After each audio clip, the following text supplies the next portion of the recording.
You may have seen last week we had an informal interview with the departing Chief Minister, John Stanhope. This week we meet his replacement, Katy Gallagher. She talks about her life, how some of it has been shaped by loss, and how she became a Labor politician.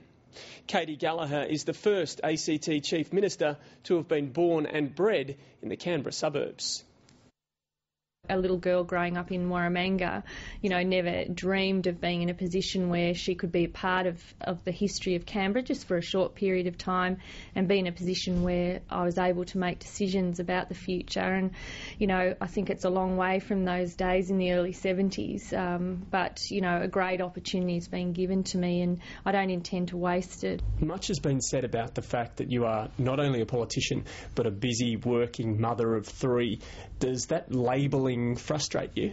It doesn't surprise me, the interest in it, but I think it's also isn't a question that would be asked of my male colleagues, a number of who in the Assembly do have small children and busy workloads.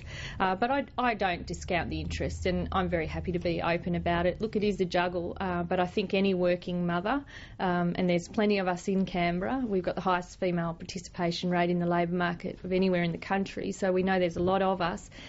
I think all of us juggle. We work differently. We probably don't. We don't have long lunch breaks. We make sure we jam everything in.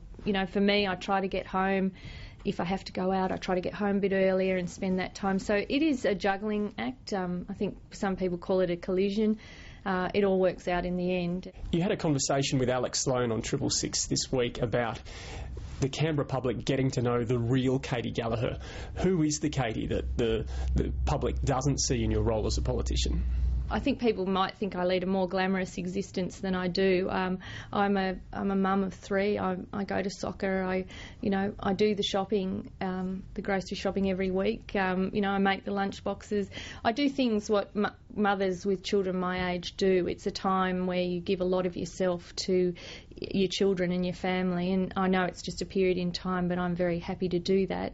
The one thing I do to keep it, for me, I guess, to keep it all in check, is I do enjoy a short run every day, if I can manage it, just to, give some time to me and look after a few of my needs. You have had some great tragedy in your personal life. Your partner was killed in a bicycle accident. As the Chief Minister, your life is really laid bare for the public to see all that. Is that something that is difficult, one of the more difficult aspects of the job? For me, I guess I'm happy being open about that. I've got nothing to hide, and in many ways my experiences define the person I am today. I have had some, tough issues to deal with. I've probably dealt with death of loved ones and close family more than somebody my age does, and in a way that's given me sort of the characteristics I need to do the job. I mean, I'm very tough. People don't look at me and think that I'm tough. They see, I guess, a softer, a soft Katy, a female for a start, had a lot of the human services portfolios, and that sort of shapes people's perceptions of me. But I am very tough, and not much shocks me. In many ways I've been through the worst of what people can deal with. Sudden and unexpected loss. And I've come back from that, and I've recovered, and it very much defines who I am today. You do seem comfortable in the adversarial aspects of politics, the cut and thrust, like perhaps at the budget breakfast last week. Do you enjoy that confrontational aspect that comes with the job?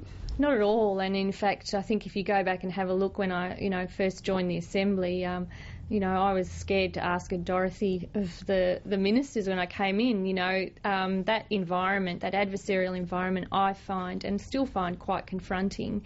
I have, a number of people in that chamber whose sole job every day that we sit is to try and criticise and create a scandal about my own performance. So that's the environment. You have to learn to deal with it. I'm certainly much better at it now than I was, a few years ago, because I've had to toughen up in that place.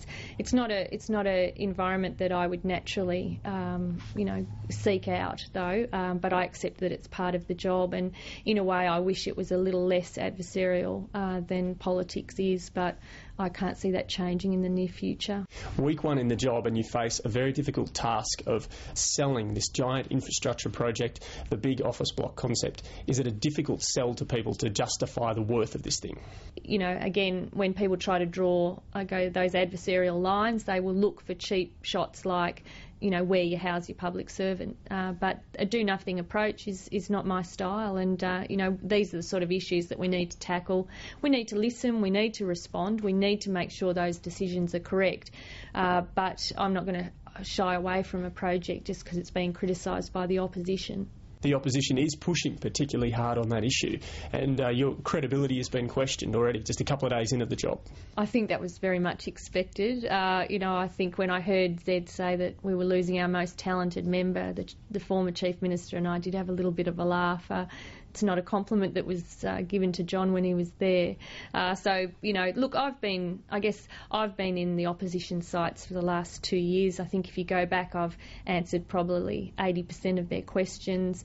You know, I've been very much their focus, and I think I will remain so. So criticism from the opposition I almost wear with a badge of honour. How do you describe Zed Seselja?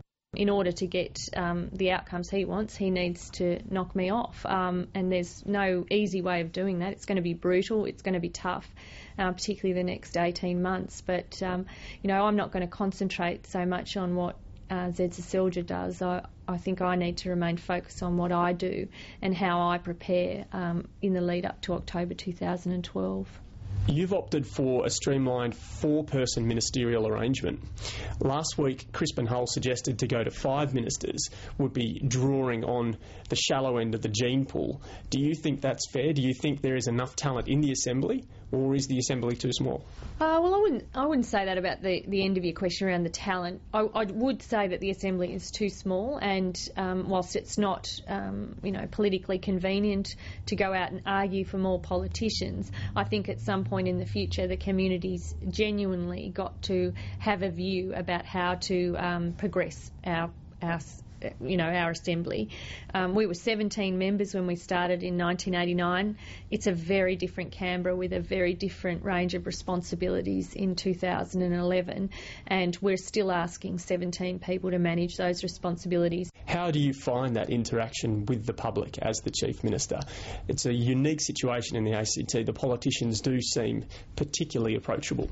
Absolutely. I certainly feel very accessible, and people access me when I'm out in the community. Again, I see it as part of the job. So, you know, it's been like, you know, I've been deputy for a few years as well. So people have seen me as a leader, and they're very happy to come up and engage with me. I think it's a great feature of our small community and our small parliament is that people are able to have that connection. They see you in the shops, they think, oh, we're just going to have a chat about that issue, and we're able to follow through for them. So the reception in the past week or so has been, you know, very, very nice, very positive, and you know, and maybe that's because people only come up to you if they want to say nice things, but I feel that, you know, there is sort of an air of acceptance about my transition into the role, and people feel comfortable that I'm able to do it, because it has been quite positive.